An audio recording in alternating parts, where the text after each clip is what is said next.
मित्रों नमस्कार। एक नए वीडियो के साथ मैं गिरजेश कुमार। मित्रों आज का वीडियो मैकबेथ नाटक पर आधारित है जो इस प्रकार है। मित्रों मैकबेथ जिसका पूरा शीर्षक है the tragedy of Macbeth, William Shakespeare की एक त्रासदी है। ऐसा माना जाता है कि इसे पहली बार 1606 में प्रदर्शित किया गया था। यह सत्ता चाहने वालों पर राजनीतिक महत्वाकांक्षा के हानिकारक शारीरिक और मनोवैज्ञानिक प्रभावों का नाटक है। जेम्स प्रथम के शासनकाल के दौरान शेक्सपियर द्वारा लिखे गए सभी नाटकों में से मैकबेथ शेक्सपियर की अभिनय कंपनी के संरक्षक किंग जेम्स के साथ अपने संबंधों को सबसे स्पष्ट रूप से दर्शाता है। इसे पहली बार 1623 के फोलियो में प्रदर्शित किया गया था। संभवतः एक शीघ्र पुस्तक से ये लिया गया है और यह शेक्सपियर की सबसे छोटी त्रासदी है। मित्रों मैकबेथ नाम के एक बहादुर स्कॉटिश जनरल को चुड़ैलों की तिकड़ी से भविष्यवाणी मिलती है कि एक दिन वह स्कॉटलैंड का राजा बनेगा। महत्वाकांक्षा से ग्रस्त और अपनी पत्नी द्वारा कार्रवाई के लिए प्रेरित किए जाने पर मैकबेथ ने राजा डंकन की हत्या कर दी और स्कॉटिश सिंहासन अपने लिए ले लिया। मित्रों इसके बाद वह अपराध बोध और व्याह मोह से घिर जाता है। खुद को दुश्मनी और संदेह से बचाने के लिए अधिक से अधिक हत्याएं करने के लिए मजबूर होने लगता है। वह जल्द ही एक अत्याचारी शासक बन जाता है। रक्तपात और परिणामी गृहयुद्ध तेजी से मैकबेथ और लेडी मैकबेथ को पागलपन और मृत्यु के दायरे में ले जाता है। कहानी के लिए शेक्सपियर का स्रोत हॉलिंशेड क्रॉनिकल्स है जो 1587 में मैकबेथ द्वारा किया गया था। स्कॉटलैंड के राजा मैकडफ और डंकन का विवरण प्रस्तुत करता है जो शेक्सपियर और उनके समकालीनों से परिचित इंग्लैंड, स्कॉटलैंड और आयरलैंड का इतिहास है। हालांकि नाटक की घटनाएं बड़े पैमाने पर भिन्न हैं। असली मैकबेथ के इतिहास से त्रासदी की घटनाएं आमतौर पर 1605 के गन पाउडर प्लॉट में संलिप्तता के लिए हेनरी गार्नेट की फांसी से जुड़ी है। थिएटर की नेपथ्य दुनिया में कुछ लोगों का मानना है कि नाटक शापित है और वे इसके शीर्षक का जोर से उल्लेख करेंगे, इसके बजाय उसे द स्कॉटिश प्लेस के रूप में भी संदर्भित करेंगे। इस नाटक ने कुछ सबसे प्रसिद्ध अभिनेताओं को मैकबेथ और लेडी मैकबेथ की भूमिकाओं के लिए आकर्षित किया है और इसे फिल्म, टेलीविजन, ओपेरा, उपन्यास, कॉमिक्स और अन्य मीडिया में रूपांतरित किया गया है। पात्रों को परिचय इस प्रकार से है। डंकन स्कॉटलैंड का राजा होता है। मैल्कम डंकन का बड़ा बेटा होता है। डोनल बैन डंकन का छोटा बेटा होता है। मैकबेथ राजा डंकन की सेना में एक जनरल, मूल रूप से ग्लैमिस का थाने होता है, फिर काउडोर का थाने और बाद में स्कॉटलैंड का राजा बन जाता है। लेडी मैकबेथ मैकबेथ की पत्नी और बाद में स्कॉटलैंड की रानी बनती है। बैंको मैकबेथ का मित्र और राजा डंकन की सेना में एक सेनापति होता है। फिलेंस बैंको का बेटा होता है। मैकडफ फिप का थाने होता है। लेडी मैकबेथ मैकबेथ की पत्नी होती है। मैकडफ का बेटा होता है इसमें Ross, Lennox, Angus, Menteith, Caithness, Scottish thane, ये सब इसमें पात्र होते हैं। इसके अतिरिक्त सिवाई अंग्रेजी सेना का सेनापति होता है। यंग सिवाई सिवार्ड का बेटा होता है। सीटन मैकबेथ का कवच है। हेकेट चुड़ैलों की रानी है। 3 चुड़ैलें होती हैं इसमें। कैप्टन स्कॉटिश सेना में होता है। हत्यारे जो हैं मैकबेथ द्वारा नियोजित किए जाते हैं। तीसरा हत्यारा भी इसके द्वारा नियोजित किया जाता है। पोर्टर मैकबेथ के घर का द्वारपाल होता है। डॉक्टर लेडी मैकबेथ की डॉक्टर होती है और अंग्रेजी दरबार में होती है। जेंटल वुमेन लेडी मैकबेथ की देखभाल करने वाली महिला होती है। लॉर्ड मैकबेथ के विरोधी होते हैं। प्रथम प्रेत सशस्त्र सिर होते हैं। दूसरा स्वरूप खून से लथपथ बच्चा होता है। तीसरा स्वरूप मुकुटधारी बालक होता है और इसके अतिरिक्त परिचारक, दूत, सेवक, सैनिक आदि होते हैं। मित्रों इस नाटक का कथानक इस प्रकार है। एक्ट 1 गड़गड़ाहट और बिजली के बीच 3 चुड़ैलों ने फैसला किया कि उनकी अगली मुलाकात मैकबेथ के साथ होगी।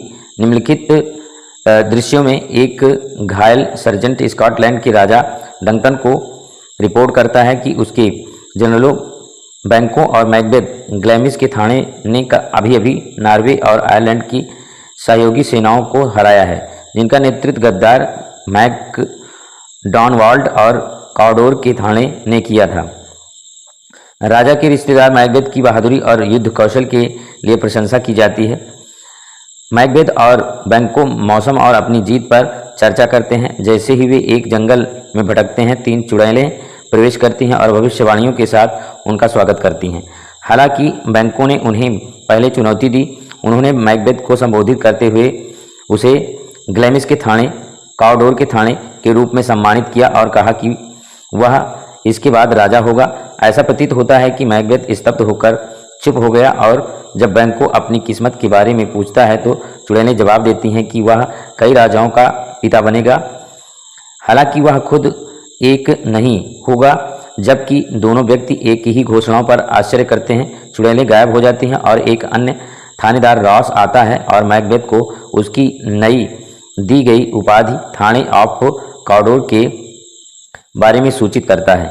इस प्रकार पहली भविष्यवाणी पूरी होती है और मैकबेथ, जो पहले से संशय में था, तुरंत राजा बनने की महत्वाकांक्षा रखने लगता है। मित्रों, राजा डंकन मैकबेथ और बैंको का स्वागत करता है और उसकी प्रशंसा करता है और डंकन घोषणा करता है कि वह इन वर्नेस में मैकबेथ के महल में रात में जाएगा। डंकन ने अपने बेटे मैल्कम को भी अपना उत्तराधिकारी नामित किया है। मैकबेथ अपनी पत्नी लेडी मैकबेथ को चुड़ैलों की भविष्यवाणियों के बारे में बताते हुए एक संदेश भेजता है। लेडी मैकबेथ को अपने पति की अनिश्चितता से कोई परेशानी नहीं होती है और वह चाहती है कि वह राजत्व प्राप्त करने के लिए डंकन की हत्या कर दे।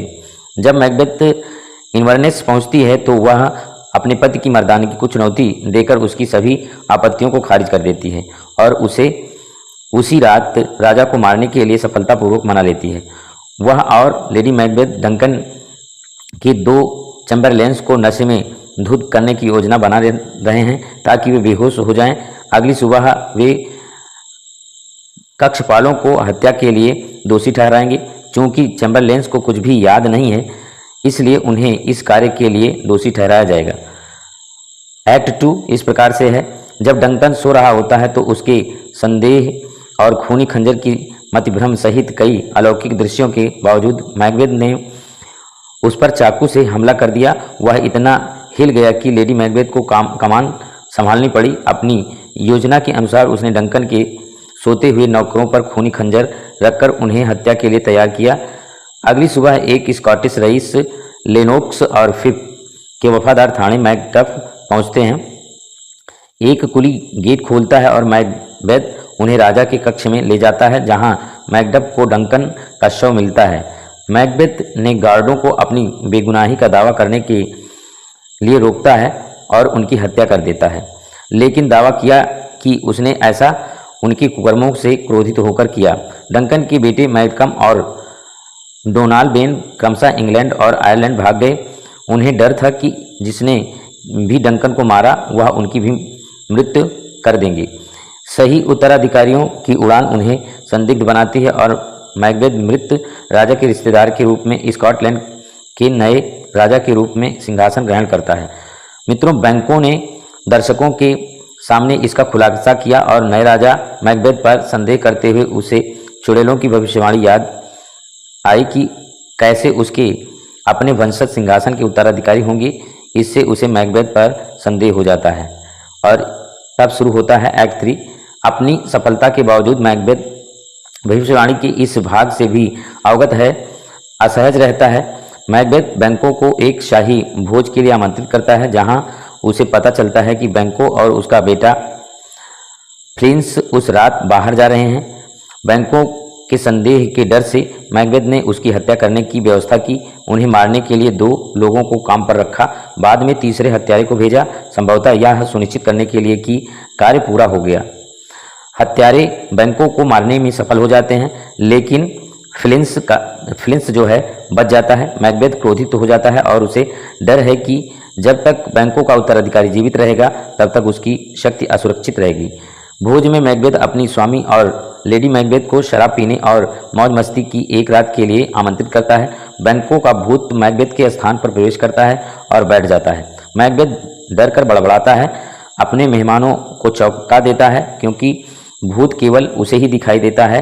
मैकबेथ को खाली कुर्सी पर क्रोध करते हुए अन्य लोग घबरा जाते हैं, जब तक कि हताश लेडी मैकबेथ उन्हें नहीं बताती कि उसका पति केवल एक परिचित और हानि रहित बीमारी से पीड़ित है। भूत चला जाता है और एक बार फिर लौट आता है, जिससे मैकबेथ में वही दंगाई गुस्सा और डर पैदा हो जाता है। इस बार लेडी मैकबेथ आगंतुकों को जाने के लिए कहती है और वे ऐसा ही करते हैं। अंत में हेकेट ने 3 अजीब बहनों को मैकबेथ की मदद के लिए डांटा, खासकर उससे सलाह लिए बिना। हैकेट ने चुड़ैलों को मैकबेथ को झूठी सुरक्षा देने का निर्देश दिया। ध्यान दें कि कुछ विद्वानों का मानना है कि हैकेट दृश्य बाद में जोड़ा गया है और इस प्रकार से अब एक्ट 4 शुरू होता है। मैकबेथ परेशान होकर एक बार फिर 3 चुड़ैलों से मिलने जाता है और उनसे उनकी भविष्यवाणियों की सच्चाई उसे बताने के लिए कहता है। उसके सवालों का जवाब देने के लिए वे भयानक भूतों को बुलाते हैं, जिनमें से प्रत्येक मैकबेथ के डर को शांत करने के लिए भविष्यवाणियां और आगे की भविष्यवाणियां पेश करते हैं। सबसे पहले वे एक बख्त बंदर सिर बनाते हैं जो उसे मैकडफ से सावधान रहने के लिए करता है। दूसरा एक खून से लथपथ बच्चा उसे बताता है कि महिला से पैदा हुआ कोई भी व्यक्ति उसे नुकसान नहीं पहुंचा पाएगा। तीसरा एक पेड़ पकड़े हुए एक मुकुटधारी बच्चा कहता है कि मैकबेथ तब तक सुरक्षित रहेगा जब तक ग्रेट बिरनाम वुड डनसिनेन हिल में नहीं आ जाता। मैकबेथ राहत महसूस करता है और सुरक्षित महसूस करता है क्योंकि वह जानना चाहता है कि सभी पुरुष महिलाओं से पैदा हुए हैं और वह जानता भी है और जंगल संभवतः कभी चलते नहीं हैं। मैकबेथ यह भी पूछता है कि क्या बैंकों के बेटे कभी स्कॉटलैंड में शासन करेंगे, जिसके लिए चुड़ैलें 8 मुकुटधारी राजाओं का जुलूस निकालती हैं जो सभी बैंकों के समान दिखते हैं और आखिरी में एक दर्पण होता है और भी अधिक राजाओं को प्रतिबिंबित करता है। मैकबेथ को पता चलता है कि ये सभी बैंकों के वंशज हैं जिन्होंने कई देशों में राजत्व हासिल कर लिया है। चुड़ैलों के पागल नृत्य करने और चले जाने के बाद लिनोक्स प्रवेश करता है और मैकबेथ को बताता है कि मैकडफ इंग्लैंड भाग गया। मैकबेथ ने मैकडफ के महल को जब्त करने का आदेश दिया और सबसे क्रूरता से मैकडफ साथ ही मैकडफ की पत्नी और बच्चों को मारने के लिए हत्यारों को भेजा। हालांकि मैकडफ अब महल में नहीं है। मैकडफ के महल में सभी को मौत की सज़ा दे दी गई है, जिसमें लेडी मैकडफ और उसका छोटा बेटा भी शामिल है। अब एक्ट 5 इस प्रकार से है। लेडी मैकबेथ अपने और अपने पति द्वारा किए गए अपराधों के कारण अपराध बोध से ग्रस्त हो जाती है। रात में डनसिनेन के राजा के महल में एक डॉक्टर और एक सज्जन महिला लेडी मैकबेथ की नींद में चलने की अजीब आदत पर चर्चा करते हैं। अचानक लेडी मैकबेथ हाथ में मोमबत्ती लेकर समाधि में प्रवेश करती है। डंकन लेडी मैकडफ और बैंकों की हत्याओं पर शोक व्यक्त करते हुए वह अपने हाथों से काल्पनिक खून के धब्बे धोने की कोशिश करती है। साथ ही वह उन भयानक चीज़ों के बारे में बात करती है जिन्हें वह जानती है कि उसने अपने पति पर दबाव डाला था। वह चली जाती है और डॉक्टर और सज्जन महिला उसके पागलपन में उतरने पर आश्चर्यचकित हो जाते हैं। इंग्लैंड में रॉस ने मैकडफ को सूचित किया कि उसका महल आश्चर्यचकित है। पत्नी और बच्चों का बेरहमी से कत्लेआम किया गया है। जब उसके परिवार की फांसी की खबर उस तक पहुंचती है तो मैकडफ दुख से त्रस्त हो जाता है और बदला लेने के लिए कसम खा लेता है। डंकन का बेटा प्रिंस मैल्कम इंग्लैंड में एक सेना खड़ी करने में सफल हो जाता है और जब मैकबेथ की सेना को चुनौती देने के लिए वह स्कॉटलैंड जाता है तो मैकडफ भी उसके साथ शामिल हो जाता है। आक्रमण को स्कॉटिश रईसों का समर्थन प्राप्त है जो मैकबेथ के अत्याचारी और जानलेवा व्यवहार से भयभीत और बहुत ही परेशान हैं। मैल्कम मैकडफ और अंग्रेजी सिवाई अर्ल ऑफ थंबरलैंड के साथ डनसिनेन कैसल के खिलाफ एक सेना का नेतृत्व करता है। बिरनाम वुड में डेरा डालते समय सैनिकों को अपनी संख्या छिपाने के लिए पेड़ की शाखाओं को काटने और ले जाने का आदेश दिया जाता है। मैकबेथ के विरोधियों के आने से पहले उसे खबर मिलती है कि लेडी मैकबेथ ने खुद को मार डाला है, जिससे वह गहरी और निराशा में डूब जाती है और अपना कल भाषण देती है। यद्यपि वह जीवन की संक्षिप्तता और अर्थहीनता पर विचार करता है, फिर भी वह अंग्रेजी सेना का इंतजार करता है और डनसिनेन को मजबूत करता है। उसे यकीन है कि चुड़ैलों की भविष्यवाणियां उसकी अजेयता की गारंटी देती हैं, लेकिन जब उसे पता चलता है कि अंग्रेजी सेना एक भविष्यवाणी की स्पष्ट पूर्ति में बिरनाम वुड में काटी गई टहनियों के साथ डनसिनेन पर आगे बढ़ रही हैं तो वह डर जाता है। एक लड़ाई मैकडफ और मैकबेथ के टकराव में समाप्त हो जाती है जो युद्ध में यंग सिवार्ड को मार देता है। अंग्रेजी सेना ने उसकी सेना और महल पर कब्जा कर लिया है। मैकबेथ का दावा है कि उसके पास मैकडफ से डरने का कोई कारण नहीं है क्योंकि उसे महिला से जन्मे किसी भी पुरुष द्वारा नहीं मारा जा सकता है। मैकडफ ने घोषणा की कि वह अपनी मां के गर्भ से आकस्मिक चीड़-फाड़ यानी सिजेरियन सेक्शन द्वारा पैदा हुआ था और प्राकृतिक जन्म नहीं लिया था और महिला से पैदा नहीं हुआ था। दूसरी भविष्यवाणी को पूरा करता है। मैकबेथ को बहुत देर से एहसास हुआ कि उसने चुड़ैलों की बातों का गलत मतलब निकाला है। हालांकि उसे एहसास है कि वह बर्बाद हो गया है और मैकडफ द्वारा उसे झुकने का आग्रह करने के बावजूद वह आत्मसमर्पण करने को तैयार नहीं है और लड़ाई जारी रखता है। मैकडफ ने उसे मार डाला और उसका सिर काट दिया। इस प्रकार शेष भविष्यवाणी भी पूरी हुई। मैकडफ मंच पर मैकबेथ का सिर लेकर आता है और मैल्कम चर्चा करता है कि व्यवस्था कैसे बहाल की गई। हालांकि लेडी मैकबेथ के उसके अंतिम संदर्भ से पता चलता है कि यह सोचा था कि स्वयं और हिंसक हाथों से उसकी जान ले ली। मैल्कम, जो अब स्कॉटलैंड का राजा है, देश के लिए अपने उदार इरादों की घोषणा करता है और सभी को उसे इस कोन में ताज पहनाया हुआ देखने के लिए आमंत्रित करता है। यद्यपि मैल्कम न प्रिंस को और सिंहासन पर बैठाया जाता है। शेक्सपियर के समय के दर्शकों को बैंकों के बारे में चुड़ैलों की भविष्यवाणियाँ सच मालूम होती हैं।